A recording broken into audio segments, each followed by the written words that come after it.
Ya ini sebagai apa, karena kita mau puasa itu ya apa namanya, prolog lah gitu untuk introspeksi. Jadi kembali lagi bahwa orang Islam itu tentu Islami, kalau orang Nasrani ya Nasrani, orang Buddha ya Buddhis gitu loh, kira-kira gitu. Kalau orang Yahudi ya Yahudi. Nah orang kalau Islami itu apa kan benar? Islami itu kan abstrak tadi, nyatanya pada orangnya.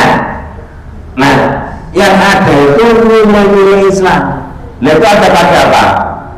Ada di mana? Nilai-nilai Islam itu ada di Quran dan Sunnah. Itu berarti kalau Muslim itu hidupnya harus berpedoman dan sesuai dengan Quran dan Sunnah. Cara makannya sesuai Quran Sunnah enggak? Iya tuh, ya kan, namanya Islam Muslim. Ya, ini makannya kanan semua tangannya udah.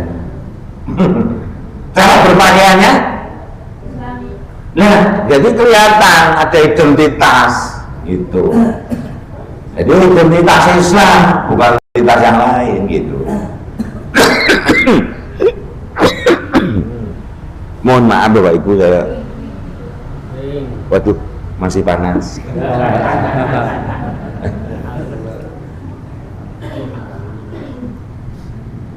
Yahudi Nasrani itu kalau begitu apa sih cirinya? Apa pola pikir gaya hidupnya?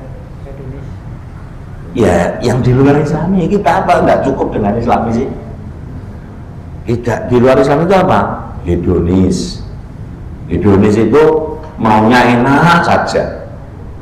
Kalau ibu-ibu itu suruh melahirkan malas, usah anak dua saja, anak lorong lahir nol kosong, pun jalur tambah anak, mungkin ngalami hamil kok, pun lahir kok. Karena banyak teman-teman saya itu yang laki ya, itu pengen tambah anak Pak, tapi dia mengatakan istrinya nggak mau. Dan itu kan harus kemauan berdua. Iya kan? Kalau hanya suaminya pengen nggak bisa, terus pengen nambah istri juga nggak boleh. Ini gimana sih? Iya kan? Padahal pengen dicintai Rasul, karena Rasul itu menyintai umatnya yang banyak. Keturunan. Berarti keturunannya banyak. Itu. Nah itu nggak bahas itu saya sekarang pokoknya. Jadi Yahudi itu memang membuat alat namanya kontrasepsi itu untuk orang Islam supaya populasi Islam itu menurun, jadi dibatasi, punya anak mau dua, slogannya gitu. Nah itu berarti orang yang ikut itu berarti sudah ikut Yahudi itu, ikut Nasrani yang tidak suka kita gitu. Tapi Rasul senang umat yang banyak, itu artinya yang banyak itu harus berkualitas Pak, harus berprestasi. Kalimat senang itu tidak langsung kan kepada yang baik kan, iya enggak? Iya. Itu jadi orang nonton jin murah terawat, nanti pakai dalil jangan kau tinggalkan keturunanmu dalam keadaan lemah, ya kan? Dalil yang digunakan tuh, dijual ayat ini dengan harga murah. Itu lemah akidah pertama-tama yang dimaksud, ya. Jadi tentang rezeki itu jangan khawatir. Orang itu tidak tahu rezekinya di mana, tapi rezeki itu tahu persis harus kemana dia. Maka ada istilah rezeki itu tidak akan salah alamat. Bukan kamu sudah jamin rezeki itu, tapi rezeki pokok. Ada rezeki alternatif yang unlimited, tidak ada batas. Cuma syarat ketentuan berlaku. Surat At-Tolak ayat 2 akhir dan 3 awal. Wa may yattaqillaha yaj'alhu makhraja wa yarzuqhu min haitsu la yahtasib. Syarat ketentuannya apa? Wa may yattaqillaha, kalau kalian benar-benar bertakwa kepada Allah. Masalahnya kan takwa lagi kan? Itu. Nah, takwa itu dari iman dari Islam. Karena dalam agama Islam tuh ada 3 tingkatan aja. Muslim, mukmin, mutakin. Coba baca surat Fussilat ayat 32. Orang-orang yang mewarisi Al-Quran itu ada 3 golongan. Yang pertama, duluman anfusihim, yang mendolimi diri sendiri, muqtasid, yang tengah-tengah, dan sabiqunal bil khair. Itu dasarnya itu. Yang mewarisi Quran itu siapa? Kita merasa mewarisi Quran enggak? Nah itu, Bapak Ibu tuh kalau dapat warisan ya, sudah pernah dapat warisan belum? Ada yang sudah pernah dapat warisan? Dapat ya? Rasanya senang apa enggak? Ya, walaupun bapak ibunya meninggal tapi senang dapat warisan. Jawabnya senang. Rajin apa maning gue? Terus di apa warisannya Pak?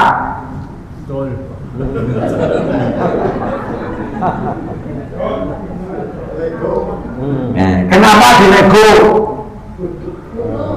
Butuh apa? Gue seneng-seneng Bob. Wes kayak gue. Saiki kita mewarisi Quran, dapatkan Qurannya. Dibaca toh. Seneng-seneng. Dibaca atau dibunyikan? Dibaca atau dibunyikan? Nah, gitu. Itu loh memahaminya ini gitu. Bapak Ibu tuh kalau punya warisan sawah, rumah, apa kepok kan, aku untuk sawah nggak kepok nek tak jual sama tuku mobil, sama tuku kolam, bisa bawa pokok di Lego tadi, iya kan? Kepikiran nggak kayak gitu? Warisan terserah. Nah kita tuh dapat warisan Quran. Dan ternyata ada 3 sikap orang itu, orang beriman maksudnya. Orang beriman itu sikapnya ada 3. Orang Islam yang dolimuli nafsi, yang tengah-tengah mutasid, dan yang sabiqunal bil khair gitu. Nah kita termasuk yang mana kira-kira terhadap Quran ini? Nah itu. Nah Bapak Ibu, Yahudi Nasrani itu tidak membutuhkan kita murtad dari Islam. Cukup kita kalau mengikuti cara hidup mereka. Hedonis tadi, materialis, jadi segala sesuatu itu didasarkan pada materi, untung rugi gitu. Misalnya mau punya anaknya ini kalau untung apa enggak, kalau tambah anak nanti kan tambah biaya, kalau tambah biaya nanti kan akan tambah repot gitu, dan seterusnya. Anak itu butuh makan, butuh isi, khusus sekolah gitu.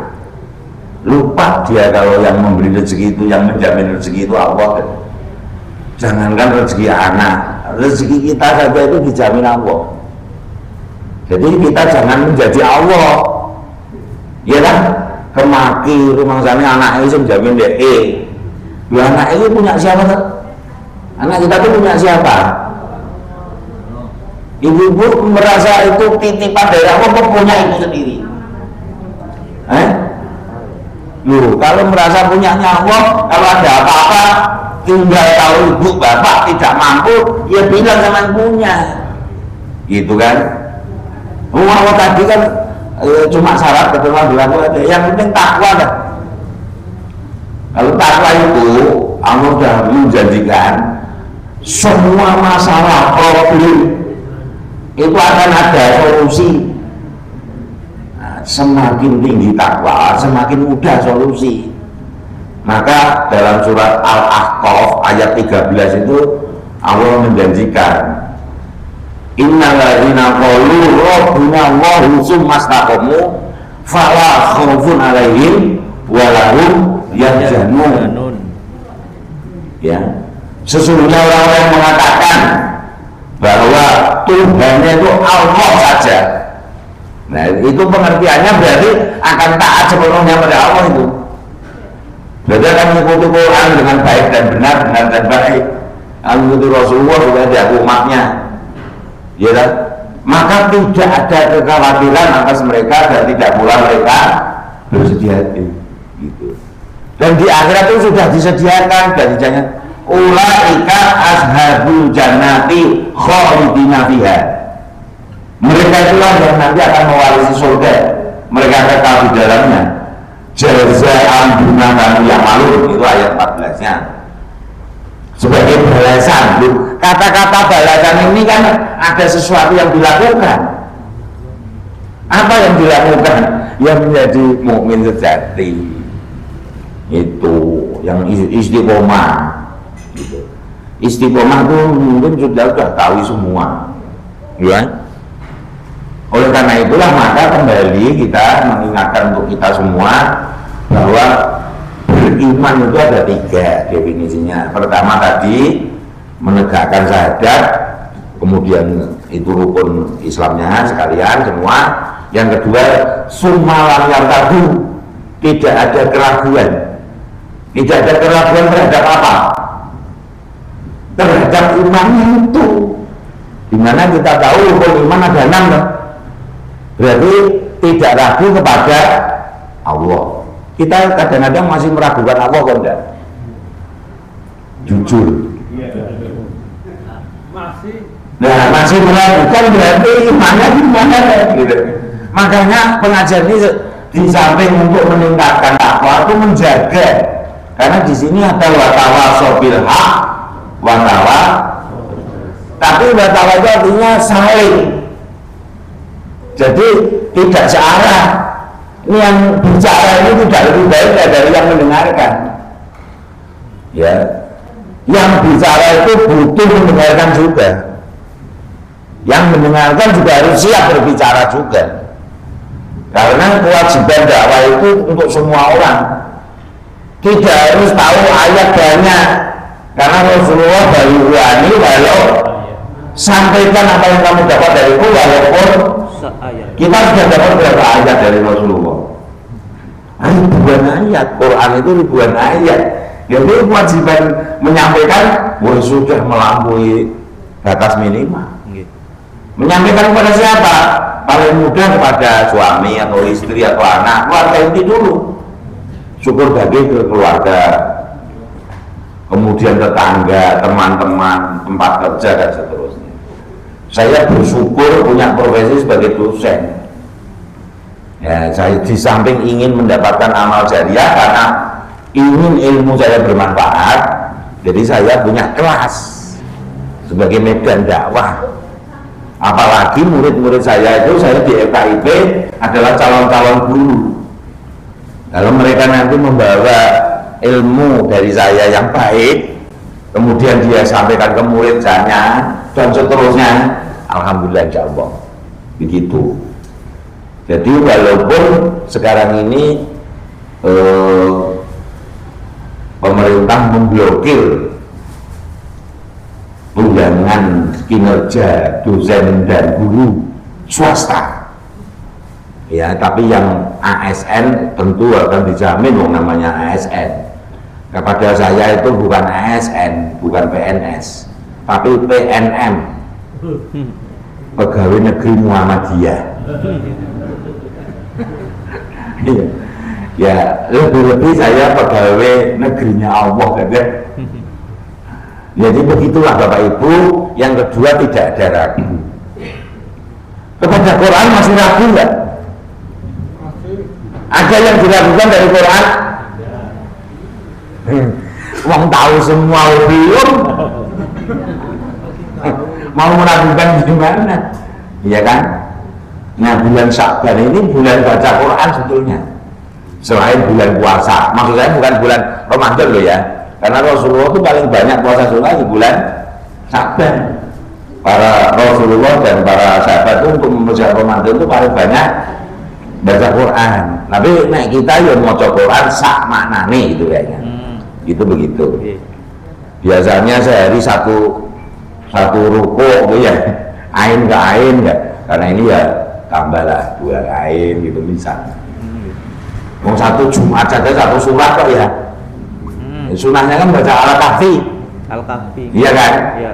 Ya paling tidak kalau sehari satu surat berarti 30 hari 30 surat. Itu masih 144. Dibagi dikurangi masih 114 surat. Iya. Iya kan? Itu pasti banyak. Tapi suratnya yang dibaca ya jangan Al-Ikhlas, Anas, ya, surat Al-Baqarah gitu. Itu kalau ngimami nanti tawa ya jangan baca Al-Baqarah. Yang kedua itu tidak ada ragu, ya. Jadi orang yang tidak ragu itu berarti ya madem mantep wis bawa itu. Makanya istiqomah yang dijamin tidak ada kekhawatiran dan tidak pula mereka bersedia di dunia loh. Dan di akhirat itu akan mewarisi surga. Itu orang yang istiqomah. Jadi sholatnya istiqomah, puasanya istiqomah, ya kan? Semuanya istiqomah. Istiqomah itu mantep. Jadi kalau saya gambarkan istiqomah itu tiang ditancapkan, jelek, terus tidak berubah sama sekali selamanya. Sebab tiang itu kalau pernah berubah sekali, ya, kalau orang istiqomah itu kemudian goyah, itu akan goyah terus. Yang namanya istiqomah ya tidak, beratnya itu. Tiang itu kalau tancap terus selamanya gitu lah, itu istiqomah. Tapi kalau ada angin, ada apa namanya tanah bergeser apa kemudian berubah, dia akan berubah. Coba tiang itu kalau pernah berubah, itu posisinya kan jadi mereng. Nah, nanti kan ada tempat kosong kan? Iya. Suatu saat akan nah itu yang tidak berubah itu yang tetap, makanya istiqomah gitu. Nah, Yahudi Nasrani itu akan selalu berusaha menggoda kita, ya. Itu mungkin tidak hanya Yahudi Nasrani, orang yang suka sholat juga menggoda kita, ya. Orang yang ngaji juga bisa menggoda kita. Itulah setan-setan nyata. Kan kita dilarang wala tatabi'u khutuwati syaitan innahu lakum aduwwum mubin. Ini setan siapa ini? Setan manusia. Kenapa? Karena aduwwum mubin, musuh yang Nyata. Yang nyata itu kan manusia. Kalau jin itu tidak nyata. Bapak Ibu kalau lihat jin malah wedi ya. Siapa jin? Siapa setan itu? Minal jinnati Wanas. Nah, kita itu banyak diingatkan Allah jangan ikuti setan karena dia musuh yang Nyata. Nah, kalau musuh diperlakukan musuh, jangan diperlakukan teman. Kalau teman diperlakukan teman. Siapa teman saudara kita? Orang beriman yang lain. Bahkan Rasul Allah lalu mengatakan innamal mu'minuna ikhwatun. Sesungguhnya orang-orang beriman itu bersaudara. Nah, kata Rasul, persaudaraan orang beriman itu digambarkan seperti satu tubuh, ya kan? Al-mu'min wal mu'min kalau jasadil wahid. Kalau yang satu sakit merasakan sakit, yang lain yang senang ikut merasakan Senang. Kita sudah begitu kok belum? Kalau bapak-bapak ini ngaku beriman, saya ngaku beriman, kita mesti bisa bersaudara, Pak. Begitu besok Arab ono pengajian di Nosetuli sing ngisi Pak Santo terus diharap-harap arep ketemu saudaranya senang arep ketemu saya juga ngarep-arep esok arep ketemu bapak-bapak ibu-ibu juga ya senang rasanya berita baru mau ketemu gak senang ketemu lebih senang. Nah ini ngaku beriman tapi wadah ini mesti ada yang konslet salah satu atau dua-duanya imannya mesti cacat ini sebab kalau tidak cacat mesti senang mesti bisa bersaudara. Apa salah ayatnya? Inna itu kalau tidak tahu mesti pasti itu sesungguhnya itu Pak sesungguhnya orang beriman itu bersaudara. Nah ini kalau rasa bersaudara waduh konslet berarti ya itu gampang mendeteksi gitu. Nah orang Yahudi itu senang kalau orang Islam itu tidak wadah. Jadi orang Islam yang tidak Islami itu garapannya setan iblis baik yang nyata maupun tidak nyata dan itu memang target untuk menjadi pengikut. Bapak baca Quran lah. Itu Quran itu kan itu diulang terus. Guru ngaji saya tafsir Quran Pak Ustadz Jailani, Kiai Jailani itu Quran itu gampang, Quran itu mudah, Quran itu diulang-ulang. Kalau kita baca Al-Baqarah nanti di Ali Imran, An-Nisa, Al-Maidah, An-An'am, An-Anfal dan seterusnya, itu banyak ngulang, Pak. Wis Pak. Ulang-ulang tentang kisah Musa, tentang nanti gimana orang durhaka di akhirat itu. Jadi kalau baca Quran itu kan menambah taat kita kepada Allah, insya Allah, karena tapi kalau hidayah sudah masuk tapi nah itu Bapak Ibu, jadi tidak ragu kita kepada Quran, tidak ragu kepada Nabi, tidak ragu kepada hari akhirat, tidak ragu kepada takdir, tidak ragu. Ternyata usaha orang hasil, kira-kira kita terima nggak? Atau waduh payah tenang ya, usaha tenang-tenang ya orang hasilnya, apa begitu kata-katanya? Iya. Batin. Iya, ini udah ketentuan Allah gitu ya. Iya, udah ketentuan Allah. Itu tadi kalau berharap kepada manusia itu siap-siap kecewa. Gitu Pak. Wong ngarep nyaur utang aku setu tak sahur utangku. Setu kapan? Tanya kan? Itu tanggal 16. Tanggal 15 misalnya kalau Februari ya. Iya. Tanggal 15. Tanggal 15 orang teko. Diarep bareng ketemu, maaf ya aku ora bisa bayar utang. Gitu. Kira-kira kita gimana perasaannya? Kita kalau posisi diutangi lo ya, gitu. Sewa. Ya wis insyaallah Rebo lah. Tekan Rebo malah aku ora iso ya sebab ono liyane. Susu meneh wae yo. Kira-kira gimana? Ya. Terus tekan Setu anu Jumat ben wae. Terus tekan Jumat Selasa wae ya insyaallah. Ada enggak kayak gitu? Oh, astagfirullahaladzim. Tekan ini malah ya. Padahal mengikuti Rasul punya utang terus gimana? Segera, kalimat segera itu gimana Pak? Prioritas Pak. Ya kan? Ambulan itu harus segera membawa pasien ke rumah sakit. Undang-undang dunia, nah itu udah minggir. Iki orang ngomong orang penjahat lewat malah udah minggir. Penjahat negara atau pejabat negara ya? Ya itu. Jadi teman saya dulu sekarang sudah almarhum Profesor Doktor ahli sejarah. Saya mengenal kata-kata penjahat negara dari dia. Jadi pernah jalan-jalan saya, ini orang penjahat negara lewat. Jadi saya ingat terus itu.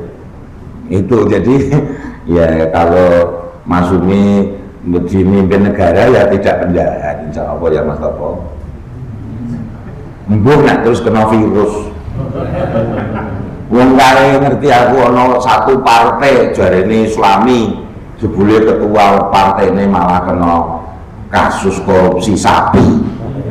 Sekolah Australia. Bola. Saya ini pokoknya kita bisa jadi orang Islam beneran, orang beriman beneran, sehingga ketika Allah menyeru kita, kita termasuk di dalamnya. Ya, ada hedonisme, ada materialisme, ada liberalisme, ada kapitalisme dan seterusnya. Dan sekarang dunia itu dikuasai mereka. Karena mereka itu tadi mau memadamkan cahaya Allah dalam surat As-Saff dengan mulut. Mulut itu apa sih? Mulut itu alat. Alat itu apa? Pertama bicara. Yang kedua untuk makan. Gini apa gini? Selain itu adalah alat, ada lagi fungsi. Utamanya itu kan. Ya, utama. Kalau untuk bicara, sekarang yang mau saya bicara itu artinya informasi kalau sekarang. Ya. Yang mau saya informasi sekarang siapa? Gitu. ning TV ora tau ana berita apike, jajal diperiksa lah. Wong juara MTQ internasional ora ana beritane. Iya. Disambut pejabat setingkat kepala biro ora. Samu malah golek dhewe ya ini sing astagfirullah ngenes temen ya. Sisamane 1 juta kali sinten, Pak? Kanwil. Nah, dari depannya kementeriannya yes. Tepatnya bingung. Saja dijero-jero wong ngono entok. Malah kene nelongso ya. Kok kaya ngene to yo. Jarine gemah ripah lo jinami toto titikan perkara aja. Murah kang sawone mupu, subur kang sawone nandur. Kok dirubah iki. Iya ta, Pak? Aja jejer rapet. Ya jejer rapete iso. Maksudnya umum gitu loh, Pak. Dari banyak. Ya udah, jadi gitu Bapak Ibu, mudah-mudahan kita tidak termasuk orang yang mengikuti milah Yahudi Nasrani dan sudah lulus menjadi Muslim, sehingga kita bisa meningkat ke mukmin. Sebagai mukmin maka kita akan menyambut seruan-seruan Allah, kewajiban-kewajiban Allah yang diberikan, dengan harapan tentu wala tamutunna illa wa antum muslimun. Dan yang kedua, mudah-mudahan kita menjadi ahli-ahli surga nanti. Sementara kehidupan kita di dunia penuh berkah Allah, tidak ada kekhawatiran dan tidak pula bersedih hati. Mohon maaf kalau sudah hilaf, mudah-mudahan bermanfaat. Oh ini Pak. Waalaikumsalam warahmatullahi wabarakatuh. Bismillah. Saya ingin bertanya, katanya mestinya kan masalah agama Ustaz Kiai Panitia dan Pak Toto. Tapi saya tanyakan kepada Pak Toto tadi serta yang lainnya, ya karena jauh, saya tanya kepada kakek, ternyata yang saya tanya itu bukan manusia. Iya. Yang saya tanya itu robot, saya tanya lewat meta AI. Nah, meta AI ternyata bisa menjawab pertanyaan saya dan sekaligus bisa tulis Arab dan Latinnya. Itu bukunya bagaimana, saya tanya kepada Meta. Iya. Sekarang saya tanya Pak, Meta itu yang buat siapa?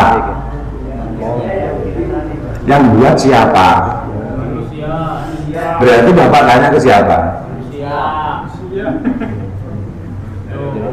Iya. Ya kalau manusia itu tentu ada yang baik, ada yang itu alat itu yang buat manusia. Jadi kalau begitu kita tidak, bukan masalah HP-nya, ya kan? Kalau Bapak sholat itu di masjid itu masalahnya masjidnya, karpetnya, apa sholat Bapak menghadap Allahnya? Ya, sebab sholat apa harus di masjid? Bahkan sholat juga bisa dilanggar. Misal, ya, jadi hakikatnya karena itu alat itu katanya kan seperti pisau. Pisau itu kalau di tangan penjahat, tangan begal, itu jadi jahat untuk nodong orang. Tapi kalau pisau di tangan ibu-ibu untuk masak, keluarga puas dengan masakan ibu, itu pisau itu menjadi bermanfaat. Iya Pak. Jadi masalahnya bukan di pisaunya, tapi siapa yang megang pisau dan untuk apa pisau itu, begitu Pak jawaban saya. Oke, jadi gitu. Saya itu tahu banyak juga Pak dengan HP, karena di HP itu banyak pengajian. Bapak Ibu juga sering ngaji ke HP kan? Ya itu. Jadi, tapi juga banyak yang jorok. Itu. Jadi tergantung kitanya. Karena HP itu juga dibuat oleh manusia, dan manusia tadi ada yang baik, ada yang buruk gitu Pak. Ya kita ambil yang baik tentunya. Jadi kalau Bapak tanya ke HP tidak masalah. Iya. Ya, udah jawab. Yang lain ada enggak? Ibu-ibu mungkin. Pikiran ibu kudu alate rupane iya. Nek pun mboten wonten nggih. Kula pasrahaken malih kali Mas Topo nggih. Dari saya cukup sekian. Mudah-mudahan Bapak Ibu selalu sehat jasmani rohani.